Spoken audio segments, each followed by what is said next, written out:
হব। যারা বিয়ে শাদী করেছে, সন্তান সন্ততি হয়েছে, তারা জানে এই যে প্রসব বেদনার একটা সেকেন্ড, 1 সেকেন্ড 1 মিনিট প্রসব যে বেদনা মায়ের হয়, এর ঋণ আমরা সারা জীবনে শোধ করতে পারবো না। পারবেন?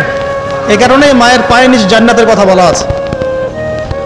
মাদের সম্মান আল্লাহর কাছে অনেক বেশি, মেয়েদের সম্মান অনেক বেশি। এই নারীবাদী ফ্যামিলিস্টরা যা বুঝিয়েছে, ইসলাম এমন নয়। তো ইসলাম এমন নয়, ইসলামে মেয়ের মর্যাদা সবচেয়ে উপরে।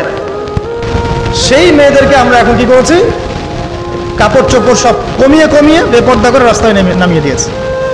যদি একটা মানুষ নিজের সম্মান না বোঝে, তাকে সম্মান কেউ দিতে পারে? নিজেকে চিনতে শিখুন।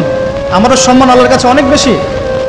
সেটা বলছিলাম প্রিয় ভাইয়েরা, মায়ের পায়ের নিচে আল্লাহ পাক সন্তান বেহেশতের কথা বলেছে। মা বোনদেরকে 4টা কাজ করতে বলবো, অনলি 4টা কাজ। 5 ওয়াক্ত নামাজ যদি ঠিকমতো পড়তে পারে, 1 নাম্বার। 2, রমজান মাসে রোজা রাখে। 3 নাম্বার, পর্দা ঠিকঠাক মতো করে।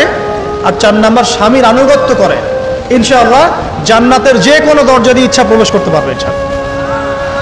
এখানে স্বামীর আনুগত্যের কথা বলেছি, স্বামীর দাসত্বের কথা বলি না।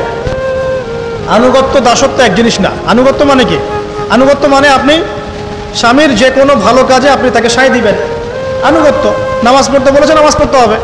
পর্দা করতে বলেছে, আপনি পর্দা করবেন। বেপর্দায় যাবেন, আপনি যাবেন না।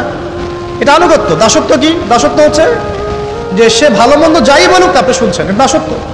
এটা করবেন না।